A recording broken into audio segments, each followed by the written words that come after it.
Hello, this is Nitin Dahad with EE Times, and I'm here at the Imec ITF World 2026 in Antwerp in Belgium, and talking to Olivier Rousseaux, who is responsible for venturing and startups. Olivier, hello, how are you? Good morning, I'm very good, thank you. Hope you're enjoying the event so far. I always enjoy this event, and I think this is one of the premier sort of research organization-led events where you can actually get a lot of good content, but also see what's coming up in the future. Absolutely. And coming up in the future is kind of what you're all about, aren't you? Absolutely. Thanks for the compliment. I'm glad this year to have also, we've been at IMEC always paving the future, oftentimes with the major and the biggest companies, the tech giants out there. And what you see increasingly in the last events, and this event was a good example, it's a more and more prominent space for ventures that are increasingly paving the way, including in deep tech and semiconductors, which is an evolution that we see recently, which is a really positive evolution for me being in charge of venture business. Yeah. Now, let's go to that, because you're in charge of the venture business for IMEC. We've got some of the booths here talking about that, but just explain what your role is and what you have to do. Yes, so the role that I have at IMEC, the first role is to spot inside IMEC the disruptions, the technology disruptions that are a solid foundation for a venture. And what we're trying to do really is to try to achieve the potential of real world impact and global impact that these innovations can have through ventures that scale successfully. So I have a team, we're about 10 people here in Leuven that spend their time spotting the right innovations, and when we find the right innovation, we are shaping up the venture that's going to take that to the market as a product. And so the idea is to help shaping up the business plan, founding the team, the pitch deck, helping them with the first fundraise, and support the company as long as they need IMEC to mature the technology and wishing them success globally. Now, that's interesting, because do they have to be ventures which are coming out of IMEC research, or can it be anything? Can people come to you and say, look, we need help? Yeah. Or does it have to have some kind of link, because it's obviously funds which are from IMEC? Yes, correct. So it's actually a mix of both. Originally, we were primarily focusing on our own spin-offs. That was the prime approach, so it's taking the IP, putting it in a new company that we would create ourselves. But increasingly, we are realizing that the IP we have, but also the capabilities, the foundries we have, are extremely relevant for many ventures globally. And we can disrupt the value prop of those ventures if we collaborate with them from inception with IMEC technology. So we do that increasingly in the past years, and we've had a few good examples lately. Celestial AI, yeah. Absolutely. Yeah. No, that's actually a fantastic example that we are really happy about. Dave came to our door some 5 years ago with a willingness. I mean, they're, just to clarify, they're a Bay Area-based company, but they were like tapping into your research. Is that right? Yeah. Exactly. So let's zoom back indeed. And so Celestial AI, it's a US-based company based in the Silicon Valley. The CEO is Dave Lazowski. They've been very successful. They have been created some 5 years ago, and they are already existed. They've been acquired by Marvell in last November. Yeah. For a nice amount of $5.5 billion. We've covered that in EE Times as well, yes. Yeah, I would have guessed so. It was like making the headlines. It's also marking like a substantial step in the transition of data centers to optical communications between different components of the compute infrastructure. So that's the vision that Dave has pushed forward. What's really interesting for us to see, and also for my group and the pride about it, is that from the very beginning, Dave Lazowski and the Celestial team have been teaming up very closely with IMEC at different levels. First, some of the key components of the solution were really IMEC IP, so inventions from IMEC people that they took to put in the product that they developed. From here in Leuven, or out there, or from collaboration? So we had some prior developments in Leuven that they found interesting for the solution and then took on board, right? So that's one, that's about the concept and the product. Yeah. But then second, it was a disruptive product.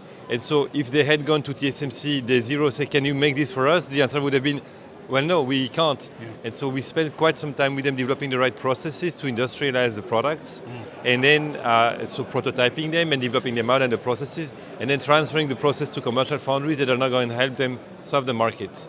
And so they were extremely successful in raising the right amounts of money to keep developing the product, the technology, but also to develop the commercial engagements with various customers out there. with substantial traction, which triggered, like a competition for their acquisition, and Marvell taking them over very, very recently. Yeah. But let's go back a bit, because Imec, obviously headquartered in Belgium, in Europe. Mm-hmm. How about the European startups coming out of research from here? Yeah. How does that work, and have you got any good examples, or what are the big challenges? Yes, we do. So it's a point. It's not the first time I hear that question, and it's very, very current and very present in Europe. Yeah. Scaling up in Europe is not as easy as it is in the US. Yeah. What I'm happy about with Celestial is seeing that a company deeply rooted in Imec technology can scale, can be successful, can be a unicorn by far and by large. So it can be done. The European ecosystem is not as fruitful so far. We are busy moving the needle. So we have a few examples. One of the early ventures we did, Accelera.ai, has raised so far 500 plus $1 million, 400 plus million euros. Yeah. So it's one of the first examples of a company that is scaling, that is also rooted in Imec technology, in digital. If you look from a financial perspective, the value inflection is a bit slower to happen in Accelera than it is in a US company. We see other companies, Vertical Compute is an example, IO is another example. They presented here yesterday, didn't they? Yes. They were presenting. Yeah. Both of them are still young, just a year old. Both of them raising more than 50 million euros in a year's time, which is really encouraging, and with solid traction. What we're trying to do, Imec has always been a proponent of a global approach. Yeah. On stage yesterday I was saying, look, when I started semiconductors, nobody was talking about flags, right? And now semiconductors are still strategic, and you speak about US investment, Europe, Asia, and there's more and more segmentation, and people are doing stuff in Europe for the pride of Europe, which I think is wrong. Yeah. You have investors in US saying, I'm going to invest in US companies only. Look at the company, look at the team, look at the market, look at the prospects, and act accordingly. It's an advice for investors. There are fantastic investments to be done in Europe. Please come, support those companies, those great founders, because they are the rock stars of tomorrow. Yeah. And conversely, for the European founders, don't make a company that only aims at Europe. Europe is nice, but it's not the world. The world is bigger. Yeah. Get close to your customers, get close to the VCs that can fund you, get close to the teams that can make you stronger. So my message is go global from inception, which is also what we're supporting. That's interesting you say that. I see UK companies, I live in the UK, but I see a lot of UK companies beating the drum about being great British technology, and that turns a lot of global investors off, because it makes it very British, and I think that's kind of a challenge for that mindset, isn't it? It is, yeah. So that's correct. So there needs to be the right mix of like, if you wish, national pride.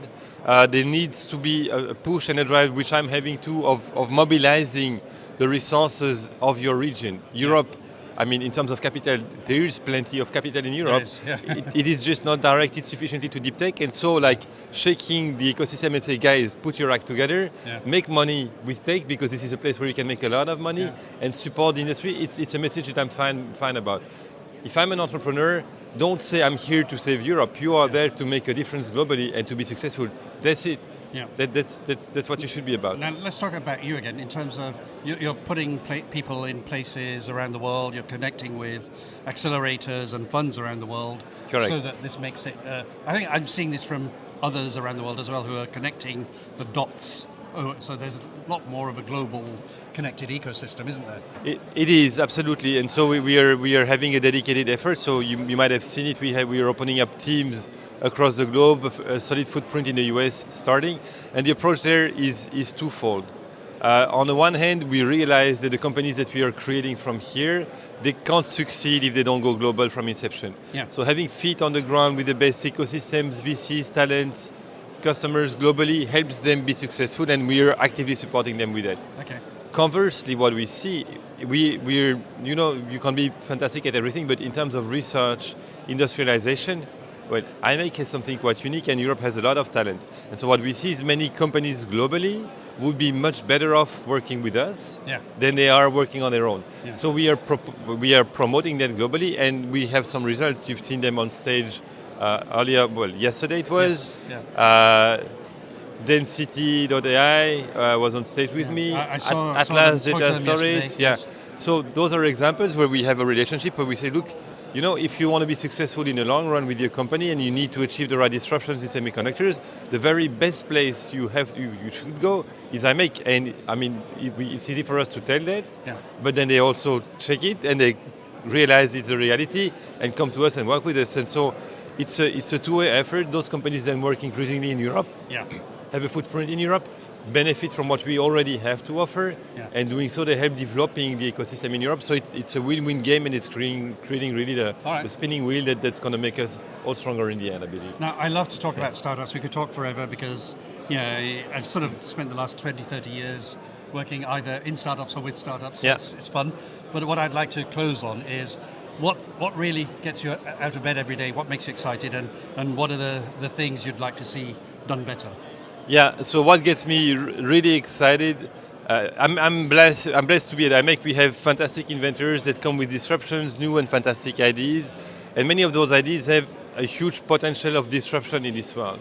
Now, you have the difference between potential energy and kinetic energy. Oh, we're going into physics now. Yeah, well, I like to transform the potential energy into kinetic energy. That's good. Have them get in motion and achieve the impact that they can achieve in the world. And oftentimes the inventors don't even realize what the impact can be, and so helping them see that, then put them in the right spot, in the right context to achieve that impact is what makes me like getting up in the morning.